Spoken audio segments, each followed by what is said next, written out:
pour que surtout pas il n'y ait pas de réforme agraire et que les paysans ne puissent pas acheter les terres qui étaient en vente. Voilà. Bon, je ne développe pas, mais j'ai développé ça dans un premier livre que j'avais fait là-dessus. Donc, pour moi, la France était donc au départ une monarchie avec la tête du roi qui a été coupée. Ensuite, évidemment, la Troisième République et la Quatrième République n'étaient pas des monarchies du tout.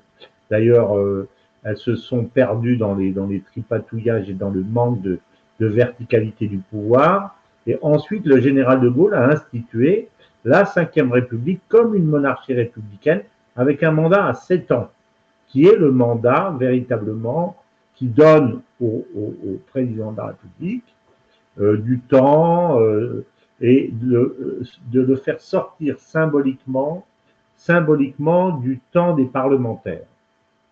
Voilà. Alors, ce qui s'est passé, c'est qu'en septembre 2000, donc Chirac a fait voter un référendum pour passer au quinquennat. Mais en faisant ça, je dirais que symboliquement, il a coupé la tête du monarque républicain comme cela avait été fait au moment de la Révolution, et il a, je dirais, livré le pays, il a abandonné la verticalité du pouvoir que Mitterrand s'était bien gardé de supprimer.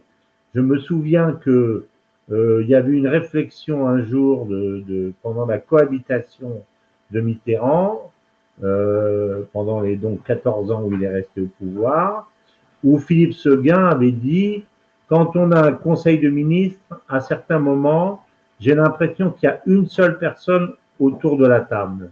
C'est-à-dire que Mitterrand incarnait tellement fort la puissance du monarchique inhérente à la Ve République que il dirigeait complètement le pays, même s'il était dans un système de cohabitation. Alors pourquoi je dis ça? Parce que ensuite, après, d'abord, ce référendum que Chirac a voulu faire a été un référendum où il n'y a eu que 7 millions sur 40, plus de 40 millions d'inscrits, il n'y a eu que 7 millions de Français qui ont voté cette réforme. Ça fait 17% des inscrits. Donc, ça a été, on a en fait émasculé la Ve République et transformé la Ve République en un régime pseudo-présidentiel, mais ni véritablement présidentiel, ni véritablement monarchique, une espèce de truc qui fonctionne sur 3 pattes.